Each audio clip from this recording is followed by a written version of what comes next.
حي على الصلاة.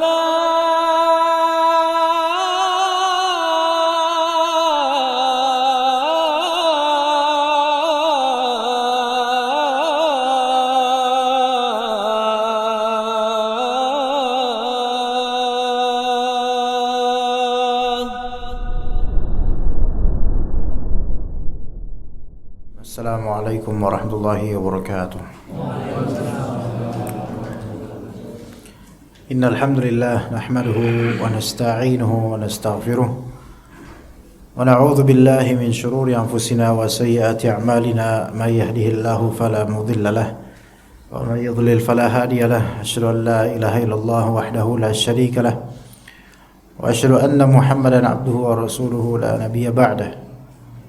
يا أيها الذين آمنوا اتقوا الله حق تقاته ولا تموتن إلا وأنتم مسلمون.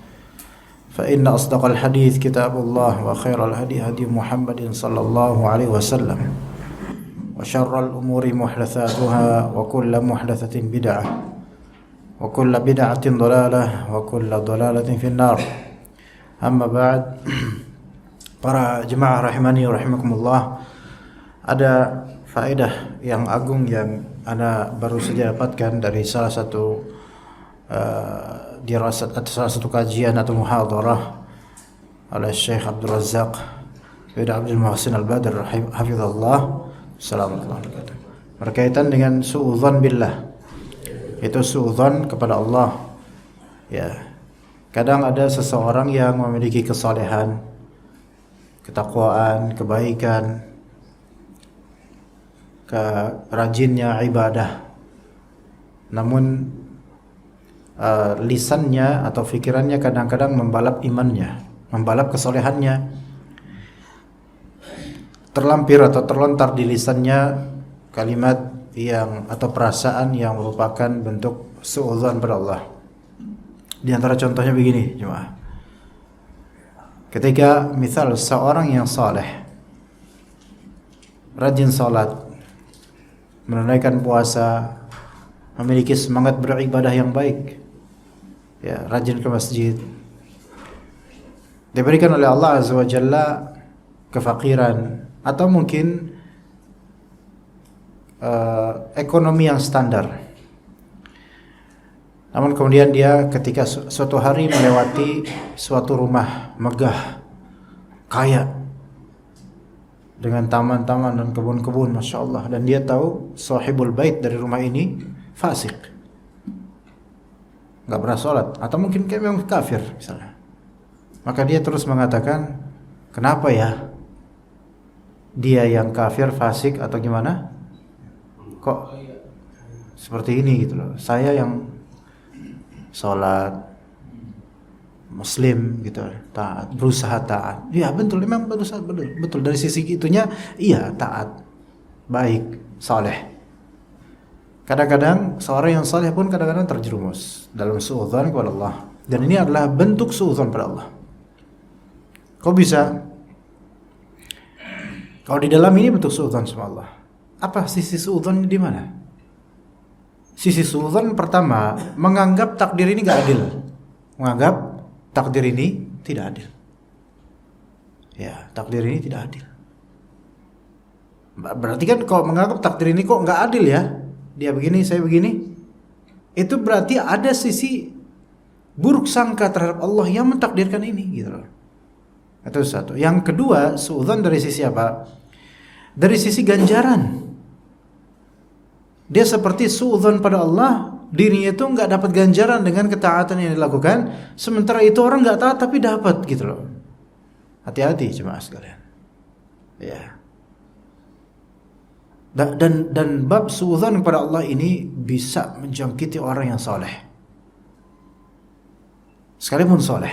Namun kadang-kadang bisikan syaitan atau kurangnya ilmu akidah itu membuat kadang kita mempertanyakan takdir, kurang menerima takdir yang semata-mata itu kalau diteliti lebih lanjut bentuk suudzon pada Allah, dan itu bisa dosa besar.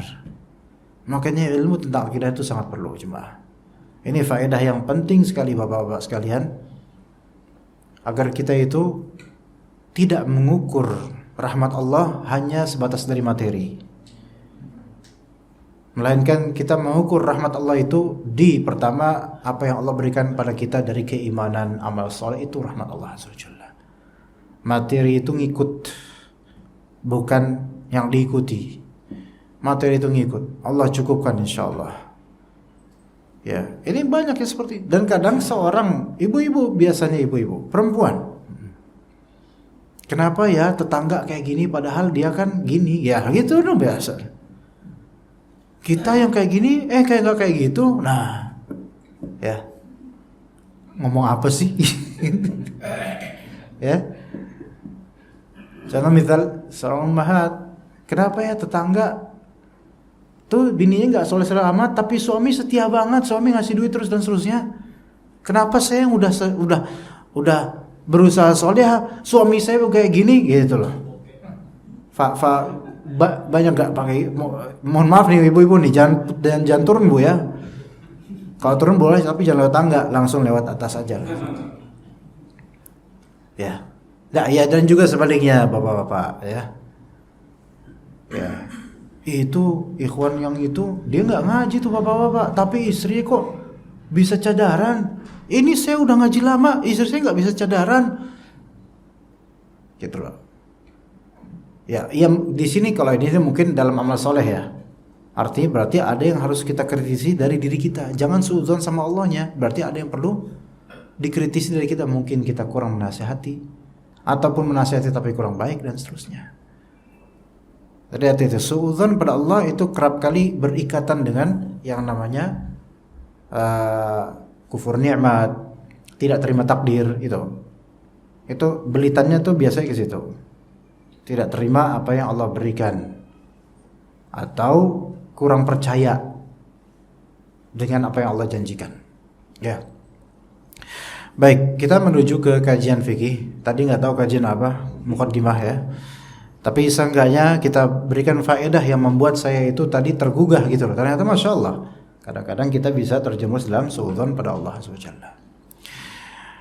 Al-jahru wal israr fin nawafil. Masalah jahr dan masalah lawan jahr sir, yaitu sembunyi berbisik atau bersuara kecil dalam salat sunnah. Dikatakan oleh penulis hafizallah, yaitu Syekh Muhammad Az-Zuhaili, yusannul jahru fi salatil 'idi wal istisqa'i wat tarawih wal witri fi ramadhana wa khusufil qamar. Disunnahkan jahr, keras suara, di salat Id. Sunnah di salat Id. Di salat istisqa. Salat istisqa itu apa, Pak? Salat minta hujan. Di salat tarawih biasa di bulan Ramadan. Di salat witir di bulan Ramadan. Di bulan Ramadan. Ya. Wa khusufil qamar, dan ketika gerhana bulan, dan juga kusuf asyams, yaitu ketika gerhana matahari.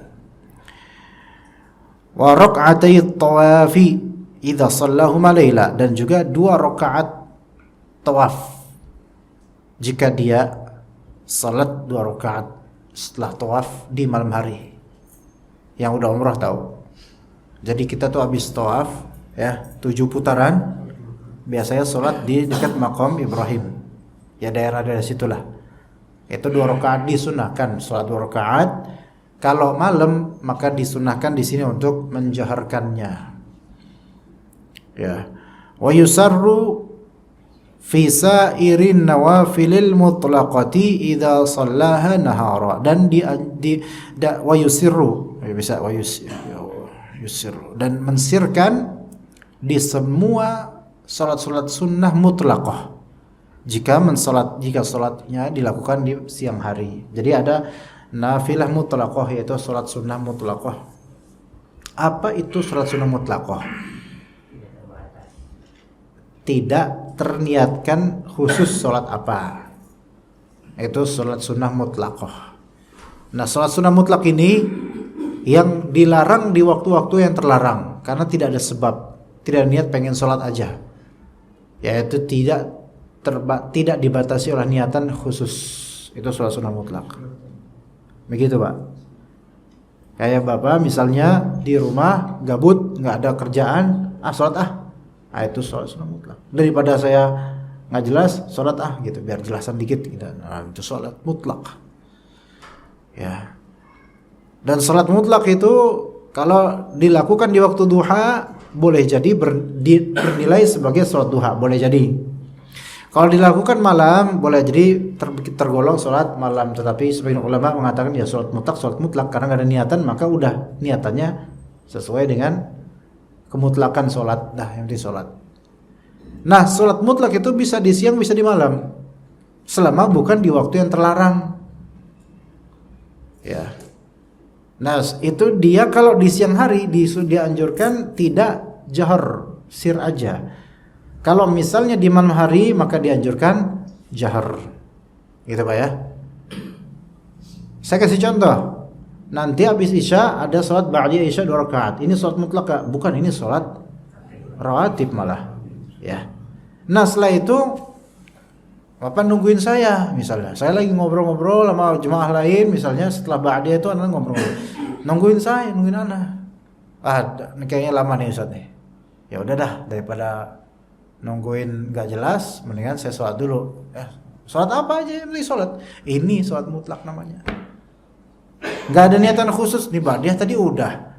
Qiyamul lail ya nanti di rumah aja lah. Dah yang penting saya sholat aja ngisi waktu.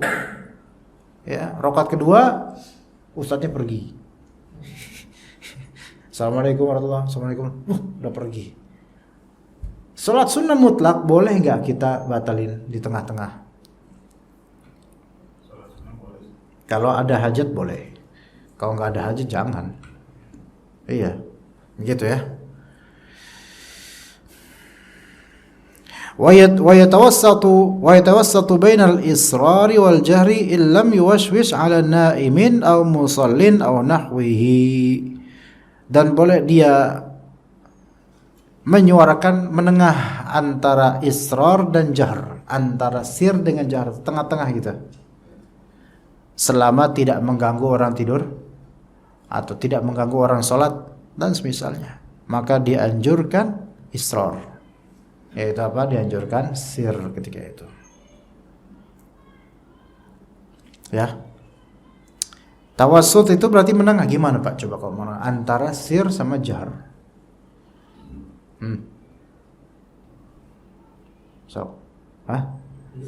Sir itu kan cuman bisik doang Pak. Maksimal bisik lah. Bismillahirrahmanirrahim. Alhamdulillah. Apa aja? Bismillahirrahmanirrahim. Alhamdulillahirabbil alamin arrahmanir. Kalau jahr itu kan berarti dia itu bisa kedengeran sama belakangnya gitu loh, itu jahr. Kalau sir itu dia enggak cuman bisik. Itu sir itu. Tapi antara keduanya Bismillahirrahmanirrahim alhamdulillahirabbil alamin arrahmanir. Belakang kedengeran enggak? Belum tentu dengar. Maka ini diantaranya. Nah, dia boleh melakukan itu kalau misalnya di siang hari, sholat siang, sholat sunnah siang maksud saya, ya, selama tidak mengganggu orang tidur dan tidak mengganggu orang yang sholat. Kalau di sampingnya ada orang sholat, itu paling ngeselin Pak kalau dengar suara kayak gitu. Bismillahirrahmanirrahim. Kita keikut jadi. Mau kita giniin, dia balas nanti. Ya, kita gini lagi, naon sia, gitu nanti marah dia nanti. Ngamuk lagi jadi, batal sholatnya ya. Maka kalau misalnya mengganggu orang sholat atau orang tidur, maka dianjurkan apa? Dianjurkan sir. Wa amma sunanur ratibatu ma'al faraidi fayusirru biha.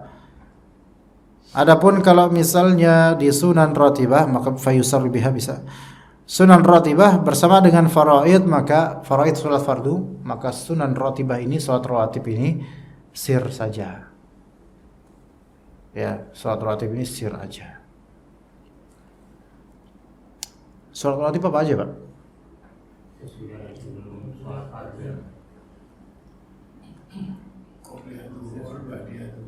Ya, qobliyah 4 rakaat, ba'diyah 2 rakaat, 2 rakaat setelah maghrib, 2 rakaat setelah isya, 2 rakaat sebelum subuh. Oke. Itu yang disebut enggak semua qobliyah itu adalah rawatib, enggak semua ba'diyah adalah rawatib. Betul enggak? Atau salah? Karena qabliyah itu adalah sifat ya. Apa-apa yang sebelum dilakukan salat fardu di antara azan dan iqamah itu qabliyah. Ya, kayak salat asar 2 rakaat atau berapa rakaat itu qabliyah, tapi dia bukan salat rawatib. Nah, ba'diyah juga sifat. Apa-apa yang dilakukan setelah salat fardu. Salat zuhur rawatibnya itu cuma 2, tapi kalau mau ba'diyah full bisa 4. Oke. Gitu. Sebelum maghrib, qabliyah maghrib itu rawatib enggak jemaah?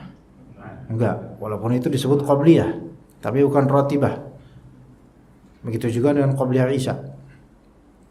Oke. Wa waradat ahadits katsirah fil jahri wal israri fin nawafil 'ammatan. Terwiridkan hadis-hadis yang banyak dalam masalah jahr dan sir di salat-salat nafilah, salat-salat sunnah secara umum. Ada banyak hadis tentang itu, dan juga salat lail secara khasah, salat malam secara khusus. Minha ma rawahu Abu Hurairah radhiyallahu anhu. Di antaranya riwayat oleh Abu Hurairah radhiyallahu anhu, beliau berkata, "Kanat qira'atun Nabi sallallahu alaihi wasallam bil laili yukhfidu tura wa yarfa'u tura." Bacaan Nabi sallallahu alaihi wasallam di malam hari itu kadang-kadang yakhfid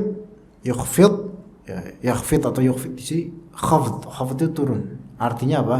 Rendah suaranya. Kadang-kadang gitu. Wa yarfa'u tura, kadang-kadang meninggi. Artinya kadang enggak kedengeran, kadang kedengeran. Itu kalau salat malam. Salat sunnah ya. Wa an Utsayf bin Al-Harits wa huwa tabi'iyyun jalil. Kata Utsayf bin Al-Harits, dan beliau adalah seorang tabi'i yang jalil, yang mulia. Dan dikatakan, ada yang mengatakan beliau adalah seorang sahabat. Berkata, qultu li Aisyah radhiyallahu anha, aku pernah berkata kepada Aisyah radhiyallahu anha, ara'aita Rasulullah sallallahu alaihi wasallam kana yutiru awal al-laili aw akhirah? Wahai Aisyah, gimana pendapat kamu? Apa yang kamu lihat? Rasulullah SAW itu dulu witir di awal malam atau di akhir malam? Maka berkata Aisyah, rubbama autara fi awalil laili wa rubbama autara fi akhiri. Kadang-kadang Rasulullah SAW witir di awal malam, kadang-kadang di akhir malam. Apa maksudnya jemaah sekalian? Sebelum tidur. Kadang-kadang setelah tidur, maksudnya di akhir malam sebelum subuh. Mana yang lebih afdal? Ulama berbeda pendapat. Ya, ulama berbeda pendapat. Tapi mau diadil, yang lebih afdal yang sesuai dengan konteks orang itu, gitu. Orang kadang beda-beda, Pak. Ada hadis yang awalul lail, ada hadisnya, akhirul lail juga ada hadisnya. Gitu loh, ada contohnya masing-masing. Nabi SAW juga pernah mengatakan bahwa ij'alu, jadikanlah oleh kalian akhir salatikum, akhir salat kalian di hari itu, di malam itu, sebagai sebelum tidur ya, witir. Di satu sisi, di satu hadis Rasulullah SAW pernah memerintahkan untuk witir sebelum subuh, sebelum tidur malam. Di sisi lain Rasulullah SAW mencontohkan witir di akhir malam. Mana yang lebih afdal? Dua-duanya sama-sama baik loh. Asal enggak dua-duanya witir sebelum tidur, witir habis tidur witir lagi. Ya, enggak boleh, itu malah satu malam hanya aja satu witir. Enggak boleh 2 kali. Mana yang lebih afdal? Kontekstual. Kontekstual gimana? Tergantung waktu atau tergantung kondisi orang. Kalau Ramadan, mana yang afdal? Tergantung antum ikut imam mana. Gitu Pak ya. Biasanya kan taraweh habis Isya. Apalagi 1 Ramadan sampai 20 Ramadan. Di sini muhajirin habis Isya pengennya. Enggak ada. Taraweh nanti jam 2, enggak ada yang datang. Imamnya aja enggak datang. Iya. Nah, maka lebih afdal ketika itu adalah ya di awalil lail, witirnya. Karena konteksnya Ramadan, orang-orang pada di awalil lail. Kecuali kalau emang enggak diadakan di awalil lail, diadakannya di akhirul lail. Lebih afdal di akhir karena tarawih itu lebih afdal berjamaah, terutama di masjid. Itu konteks waktu. Adapun konteks personal, kemampuan seseorang, ya dilihat. Kalau dia kerja seharian, biasanya itu bisa kebablasan kalau misalnya subuh, kalau dia takut akan hal itu lebih afdal sebelum tidur. Misalnya kecapean kan, seharian kerja, udah capek, udah sebelum tidur aja, karena boleh jadi nanti kebablasan, subuh baru bangun, udah kehilangan waktu, maka lebih afdal dia kondisinya sebelum tidur. Tapi kalau seseorang yang punya kebiasaan atau yakin akan bangun sebelum subuh, maka sebelum subuh akhir malam dia lebih afdal. Kita tuh lebih tahu di sini bagaimana diri kita. Cuma kalau mau lebih dimutlakkan lagi, yang lebih afdal memang akhir malam. Akhir malam. Karena itu waktu yang spesial, Pak. Allah Subhanahu wa taala turun ke langit dunia untuk melihat siapa yang berdoa kepadanya, minta ampunan, minta rahmat, ya. Semoga Allah Subhanahu wa taala jadikan ana dan antum orang-orang yang selalu mengerjakan witir di setiap malamnya, baik sebelum tidur ataupun setelah bangun dari tidur malam. Dan semoga Allah Subhanahu wa taala rahmati kita semua, dan Allah jaga kebaikan kita, Allah jaga kita dari keburukan. Karena kata Nabi SAW, salat lail, salat malam itu da'bus solihin. Da'ab itu artinya adalah kebiasaannya orang-orang soleh. Kita ini kalau memang soleh, bisa kita mulai juga diantaranya dengan rajin salat witir atau salat malam dengan witirnya 3 rakaat, 1 rakaat kalau memang kepepet. Subuh 5 menit lagi nih, wudu cepat-cepat, salat 1 rakaat. Bisa. Selama itu laki-laki, kalau perempuan lama. Ya. Oh ini dulu itu dulu, kalau lagi cepat ya. Habis itu salat Allahu Akbar. 1 rakaat niatin, 1 rakaat. Boleh kunut enggak apa-apa, kunut witir. Singkat aja. Kunut itu doa kunut, antum boleh pilih doa-doa yang dari Al-Qur'an atau Sunnah, apapun itu yang bermanfaat. Bahkan dari diri antum pun juga bisa ditambahkan, enggak masalah kalau itu doa kunut. Ya. Gitu ikhwan, ya, para jemaah sekalian. Jadi Aisyah radhiyallahu anha berkata, kadang-kadang beliau SAW witir di awal malam, kadang-kadang di akhir malam. Maka aku berkata, yaitu Usaif, ya, Allahu Akbar, alhamdulillahilladzi ja'ala fil amri sa'ah. Allahu Akbar, segala puji bagi Allah yang telah menjadikan keluasan dalam perkara witir ini. Luasnya perkara witir ini ternyata enggak sebanding dengan pengamalan kita. Tetap aja lewat setiap malam pula, ya gitulah, ya. Harus dikoreksi dan diperbaiki jemaah sekalian. Aku berkata, ara'aiti Rasulullah SAW yajharu bil Qur'ani wa yakhfitu bih. Maka ditanya lagi, gimana wahai Aisyah, apakah engkau melihat Rasulullah SAW itu mengeraskan bacaan Al-Quran atau merendahkan suaranya, ya, di salat-salat sunnah di malam hari, ya? Maka kata Aisyah, rubbama jahra bih wa rubbama khafata. Kadang-kadang beliau mengeraskan, kadang-kadang beliau mengecilkan volume suaranya. Maka aku bilang, Allahu Akbar, alhamdulillahilladzi ja'ala fil amri sa'ah. Allahu Akbar, Allah Maha Besar. Ini menunjukkan ketertakjuban dengan kegembiraan itu boleh dengan Allahu Akbar. Ketertakjuban dengan kegembiraan boleh juga dengan Allahu Akbar. Ketertakjuban dengan keheranan juga boleh dengan Allahu Akbar, ya, boleh. Kemudian segala puji bagi Allah yang telah menjadikan keluasan pada perkara ini. Wa an Uqbah bin Amir radhiyallahu anhu qala Rasulullah SAW, Rasulullah bersabda, al-jahiru bil Qur'ani kal jahiri bis sadaqah wal musirru bil Qur'ani kal musirri bil sadaqah. Orang yang menjaharkan bacaan Al-Quran itu seperti orang yang menjaharkan sedekah, menampakkan sedekah. Orang yang musir, yaitu yang sembunyi-sembunyi atau pelan suara dalam baca Al-Quran, seperti orang yang sembunyi-sembunyi dalam bersedekah. Masalahnya sekarang mana yang lebih afdal? Sedekah secara jahar atau secara sir?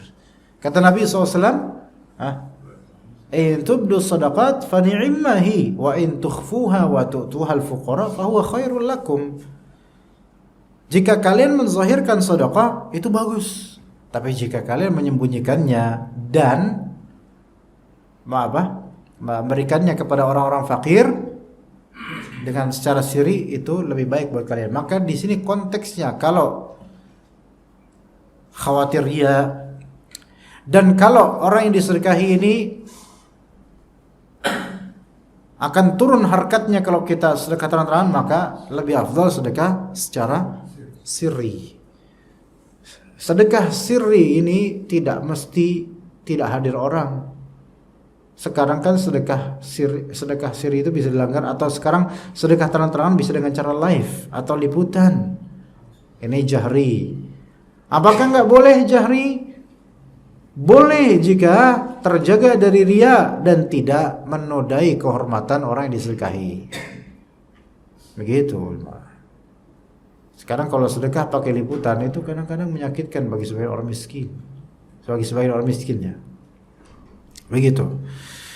Kecuali kalau memang itu liputan yang sifatnya amanah dari donatur, maka ini nggak masalah insyaallah. Tetapi kalau bisa diblur mukanya karena kehormatan dia di situ, ya. Begitu. Dan juga nggak usah banyak jepret deh kalau kalau sedekah, walaupun itu dari donatur atau amanah, seadanya aja. Fitnah sekarang tuh fitnah jepret-jepret apa-apa dijepret-jepret, ngumpul dikit jepret-jepret, makan jengkol dikit bareng-bareng jepret-jepret, semua jepret. Muskilah sekarang tuh apa jepret. Walaupun ikhwan centil-centil rata-rata. Nyari siapa sih gitu loh? Nggak ada yang suka gitu loh. Nah, kemudian di sini bukan berarti orang yang membaca jahar itu mesti lebih baik atau mesti tidak lebih baik. Enggak mesti, itu relatif juga. Kalau dalam konteks tertentu kadang-kadang jahar itu lebih afdol. Iya. Dalam sholat ya, atau di luar sholat. Ketika bisa terhindar dari riya dan bisa memberikan ibrah bagi orang lain yang mendengarnya, lebih afdal jahar. Ada orang mungkin suka dengan nada yang antum pakai misalnya, dengan bacaan antum suka, atau dia faham terus antum menjaharkan supaya orang itu juga mendapatkan kesegaran baca Al-Quran dan terbebas dari riya, insyaallah fadl. Tapi kalau nggak bisa bebas dari riya, maka berusahalah untuk apa? Mensirkannya supaya tidak terjerumus. Wa an Abi Sa'id radhiyallahu anhu qala, dari Abu Sa'id Al-Khudri beliau berkata, "I'takafa Rasulullah sallallahu alaihi wasallam fa sami'ahum yajharuna bil qira'ah." Rasulullah SAW i'tikaf. Kemudian Rasulullah mendengar mereka para sahabat mengeraskan suara bacaan mereka. Fa kashafa sitr. Maka Rasulullah kemudian menyingkap tirai di masjid dan berkata, ala inna kullakum munajin rabbah. Tahuilah kalian itu semua itu sedang bermunajat pada Rabbnya, pada Allah. Jadi membaca doa atau membaca Al-Quran itu hakikatnya sedang bermunajat pada Allah. Anda sedang melakukan interaksi dengan Allah, terutama sedang sholat. Ya. Fala yu'dhiyanna ba'dakum ba'da wa la yarfa' ba'dakum ala ba'din fil qiraah. Maka janganlah sebagian dari kalian itu mengganggu sebagian lainnya. Jangan sebagian kalian itu mengangkat suaranya di atas sebagian yang lain. Dalam riwayat lain, jangan mengganggu dalam sholat. Jangan mengangkat suara sementara yang lain pada sholat, sama-sama sholat, satu lebih tinggi suaranya daripada satu. Jangan. Ya. Begitu. Nah, di sini kok seolah-olah kita itu jangan baca Al-Quran keras-keras. Bukan gitu sebenarnya. Ya, baca Al-Quran keras-keras kalau itu menimbulkan keributan, ketidakridhaan tetangga atau orang yang lagi sholat, maka itu jangan, nggak boleh. Tapi kalau baca keras-keras yang diridhai oleh orang-orang karena mendapatkan faedah darinya, atau membaca keras-keras di sini murajaah ya, sendirian, itu nggak masalah. Nggak masalah insyaallah.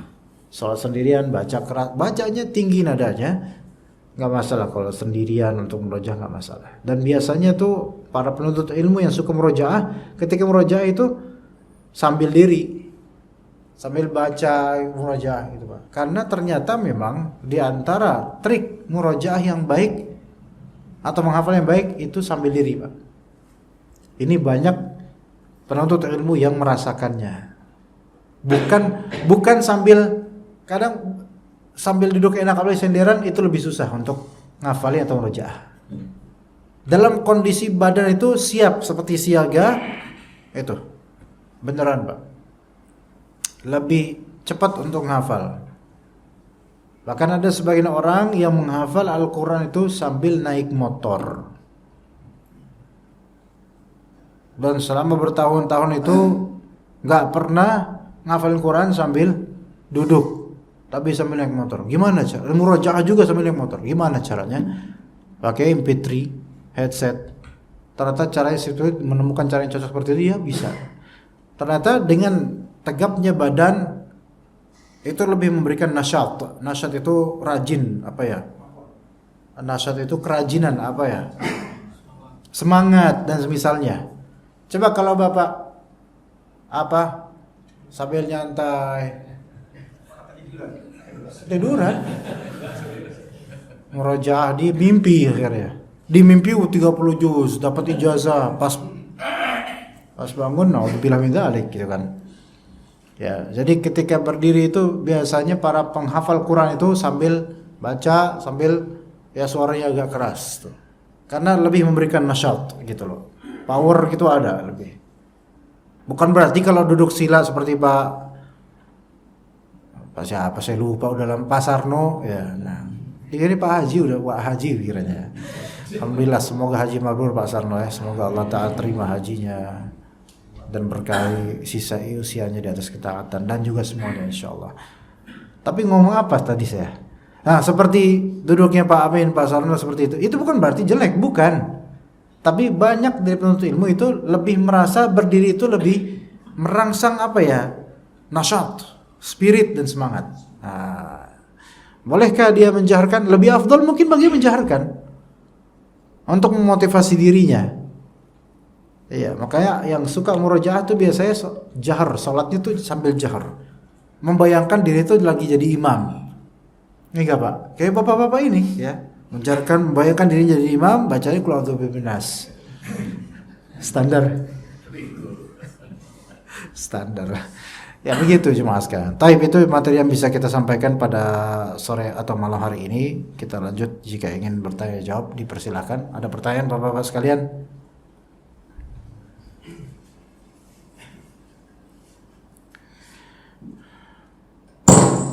Insyaallah. Ya, silakan kalau ada pertanyaan tafadhol, atau ibu-ibu kalau ada pertanyaan silakan.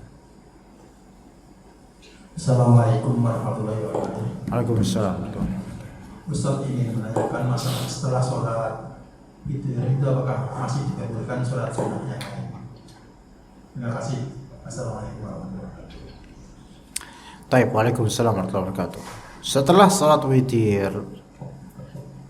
Sholat witir ini di mana Pak? Sebelum tidur? Setelah tidur. Taib. Sebelum tidur itu gimana? Gak bisa, pilih salah satu. Oke, kalau sebelum tidur akhirnya sholat witir, jangan ditambah lagi. Karena Nabi SAW mengatakan jadikanlah akhir sholat kalian di malam hari, di hari kalian sholat witir. Maka akhir sholat witir, sebelum atau baru tidur habis itu. Kecuali kalau Bapak sholat witir udah selesai niatan pengen tidur, ternyata nggak bisa tidur, udahlah ngisi dengan sholat aja, itu boleh. Gimana Pak? Biasanya kalau yang bulan Ramadan etikaf itu kan sorenya sudah sholat witir setelah isya itu. Nah, itu mengadakan sholat sunnah lagi itu gimana? Bareng-bareng. Iya, bareng-bareng. Saya nggak tahu itu sholat apa Pak. Di mana Pak? Ini Bapak yang bermasalah waktu itu, bukan? Yang musola bersalah Bapak bukan? Yang waktu itu nanya musola bersalah Bapak ya? Yang waktu itu nanya beda masjid, tapi lagi-lagi kan Pak, Bapak selalu menemukan masjid selalu bermasalah. Ya. Oke. Jadi saya tidak tahu sholat apa yang mereka lakukan. Saya nggak bisa ngomong apa-apa, Pak. Saya tidak tahu kok itu sholat apa, nggak tahu. Kalau setelah witir selesai sholat berjamaah lagi, saya nggak tahu. Yang ada setelah selesai witir, Subhana Malikil Kudus 3 kali, yang terakhir, yang ketiganya diangkat suaranya. Saya tahu saya itu aja, selesai udah. Kalau mengkhususkan ada sholat tertentu, wallahu alam. Tapi kalau misalnya Bapak habis tarawih, witir, kemudian pulang ke rumah, lagi pengen sholat, ya nggak apa-apa, nggak dilarang. Hanya Nabi SAW kan menyatakan, jadikan itu sholat terakhir kalian sebelum tidur itu. Itu satu. Kalau misalnya ternyata witir yang dilakukan itu sebelum subuh, itu juga tidak terlarang untuk ada sholat berikutnya. Kalau memang ada waktu atau untuk mengisi waktu boleh. Tapi kalau mau khususkan, habis witir saya pengen sholat lagi, selalu begitu, maka butuh dalil. Dan saya tidak tahu dalilnya apa. Begitu, Pak. Tadi di lain waktu, misalnya tidur habis tidur jam 2 bangun sholatnya berjamaah, mulai berjamaah. Hah? Yang mulai berjamaah. Enggak masalah insya Allah itu. Habis tidur ya nggak usah. Iya, sudah tidur. Sebelum tidur? Sudah. Jadi kan habis tarawih, dia terus tidur. Udah. Jadi udah lengkap tuh dia tarawih witirnya. Jam 2 kita dibangunin, berjamaah lagi, kan mulai imam beda. Iya, bukan masalah imam beda, boleh nggak dia lanjutkan gitu? Ya, silakan. Hanya tidak boleh witir lagi. Itu aja. Silakan. Biasanya kalau qiyamul lail malam itu panjang bacanya. Ya, makanya biasanya yang mau qiyamul lail pas awal malamnya nggak ikutan. Nanti aja lah qiyamul lail, itu boleh juga. Yang asik itu qiyamul lail ikutan pas witir doang. Nah, itu. Jadi tinggal bacaan sabis marbikal ala, qul ya kafirun, qul huwallahu ahad gitu. Itu simpel. Dapat itu satu witir. Daripada rakaat pertama Al-Baqarah, rakaat kedua Ali Imran itu panjang-panjang. Dia simpel, udah saya ke witirnya aja lah, Masya Allah. Apakah ini dapat pahala full? Enggak. Pahala full itu yang dari awal ikut sama sampai akhir pada imam, itu yang pahala full. Itu manhajnya anak-anak itu. Ya bisa anak-anak main sarung, pukul-pukul sarung di luar ya. Giliran mau witir, ya. Pokoknya kalau udah dengar Subhanal Malikil Kudus, udah 4 rakaat nih. Tar 8 rakaat Subhanal Malikil Kudus, dihitung sampai pas mau witir baru pada ikutan. Dapat pahala nggak? Dapat pahala insya Allah. Cuman ya kok irit banget gitu loh, kayak anak-anak ya gitu. Silakan jika ada Bapak Amin, Pak Amin, silakan Pak Amin. Terima kasih, Ustaz.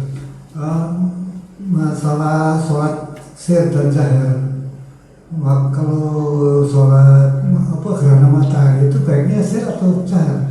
Ya, sebagian ulama dia jahar walaupun dia di siang hari. Seperti sholat Id juga di siang hari jahar. Sama seperti gerhana bulan. Ya. Ya nggak apa-apa, Pak. Sholat Id aja siang hari jahar kok.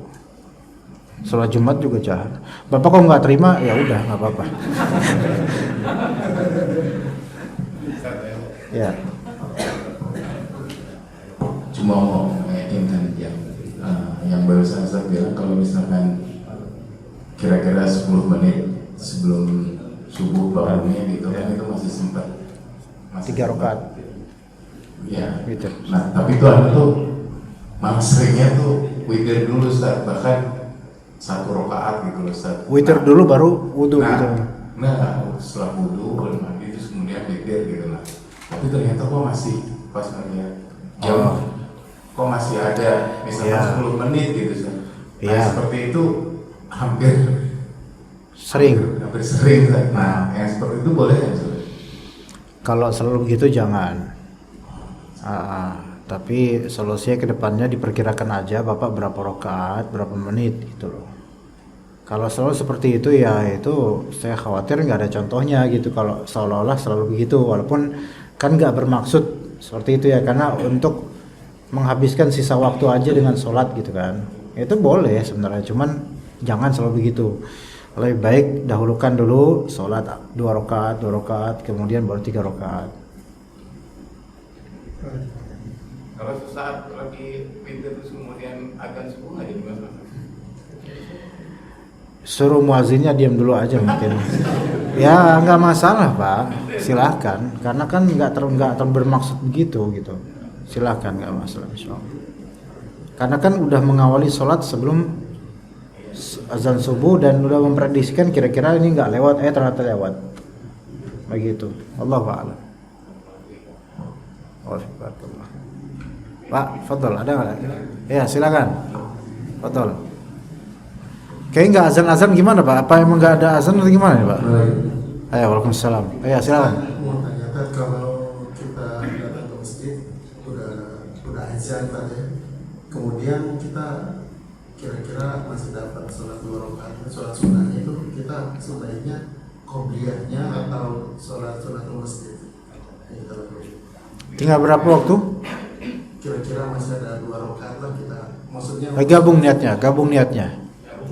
Digabung niatnya. Tahiyatul masjid sama sunnah qabliyah.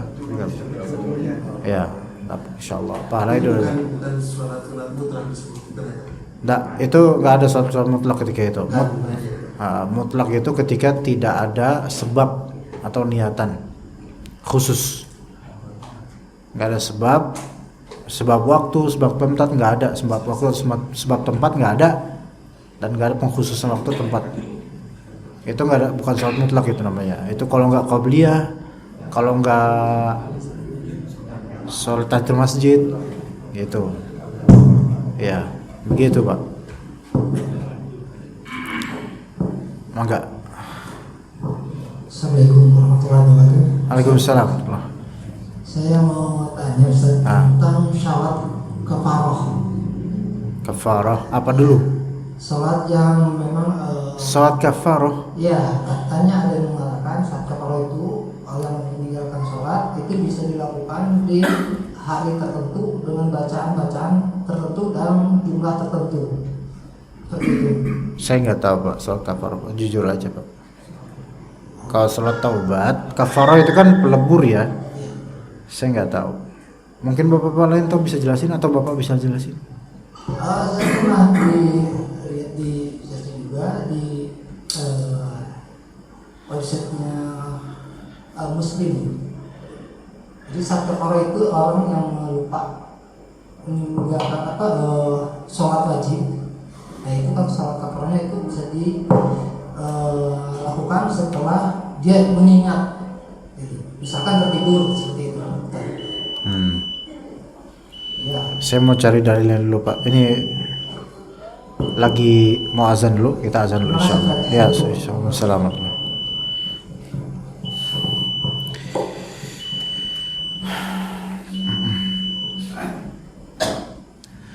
Iya Pak, tentang sholat kafarat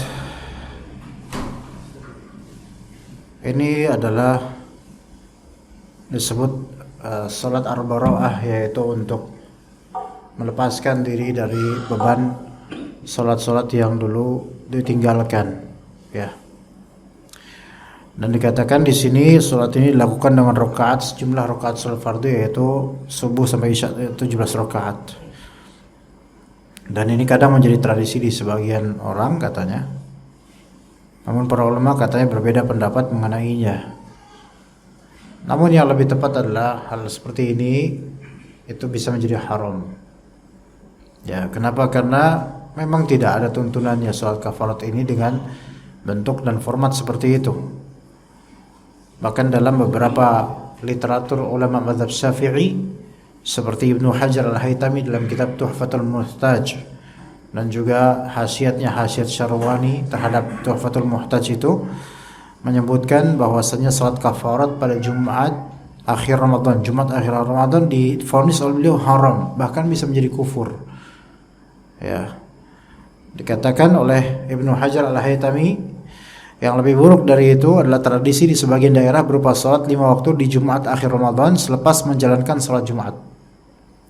Mereka meyakini salat tersebut dapat melebur dosa salat-salat yang ditinggalkan selama setahun atau bahkan semasa hidup.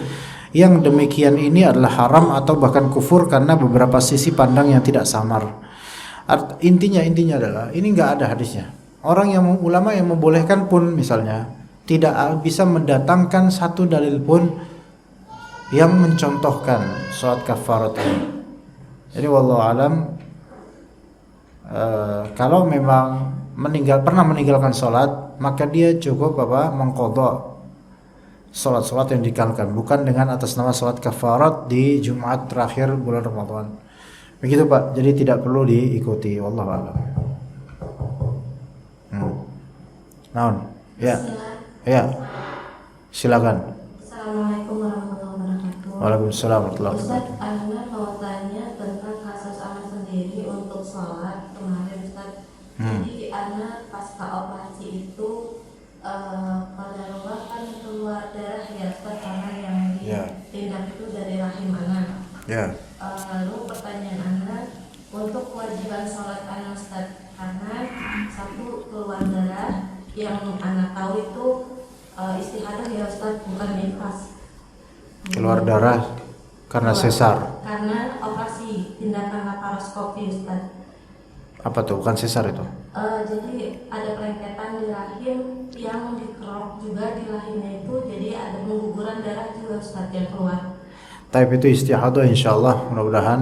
Ya. Ustaz, yang Anda tanyakan itu, Anda kan bius total Ustaz, jadi bius total. Bis total. Oh, bius total, ya. Jadi anak tertidur kan Ustaz. Jadi untuk kewajiban sholatnya bagaimana ya Ustaz? Karena kemarin dari teman-teman yang Oke, di bius total di bagian tengah tubuh sama atas ya, semuanya ya. tidur Ustaz jadinya dia. Nah, Tidak itu sadar. ya oke. Dan itu jam berapa bius totalnya? Jadi anak bius total mulai dari jam 1 baru tersadar setengah 5 Ustaz.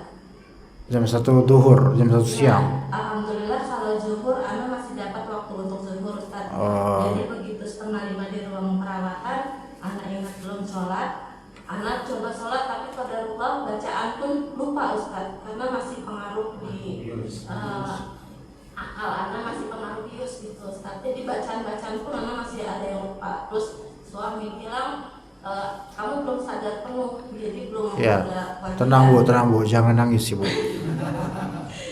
Memang itu masa-masa yang berat. Yang tanyakan Ustaz, ada teman Ana yang bilang karena Ana di bius total dan tertidur, lalu Ana keluar darah juga, berarti kan kalau orang Tidak yang wajib. tidur saja harus wudu lagi ya Ustaz. Nah itu Ana nggak bisa sholat juga, katanya harus mandi hadas besar dulu. Itu gimana ya Ustaz? Jadi Ana 10 hari itu karena nggak bisa mandi hadas juga, belum bisa mandi karena perban, nggak boleh kena air. Jadi anak nggak sholat Ustaz, karena dikatakannya harus mandi hadas dulu katanya. Gitu, Ustaz. Jadi gimana hukumnya? Ibu qadha, ya Fon. Ibu qadha salat yang telah ditinggalkan ketika itu. Setelah ini diqadha berapa kira-kira? Itu yang lebih aman. Kalau ternyata terlalu banyak dan gak mampu, maka istighfar aja atas ketidaktahuan itu. Itu 10 hari ya Bu ya. 17 kali 10 170. Betul nggak Bu? Halo. Ya Ustaz. Ya. Itu jadi totalnya karena anak harus buka perbannya 10 hari. Jadi anak setelah buka perban, anak baru mandi hadas Ustaz. Ya itu ada kesalahan, maksudnya ketika memang itu istihadah. Asli istihadah itu tidak melazimkan mandi hadas. Dia cuma membatalkan wudhu, jadi cukup wudhu. Kalau dalam kondisi diperban, diinfus, terus hanya bisa berbaring di pembaringan, maka harus ada yang mewudhukan. Mewudhukan berarti susternya atau yang ngejaga pakai suami gitu mewudhukan, menciprati kemudian digesek-gesek tangan.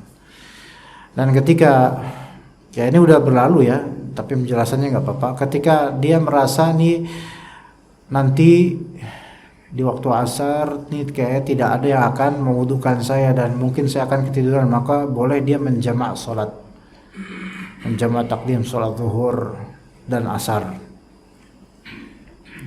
Tapi itu udah berlalu. Sekarang sebenarnya kalau kita mengikuti pendapat jumhur ulama mengqadha lah, qadha sholat yang telah ditinggalkan dicicil. Itu pendapat jumhur ulama. Ya. Dan sepertinya untuk konteks ini itu lebih afdol Bu ya.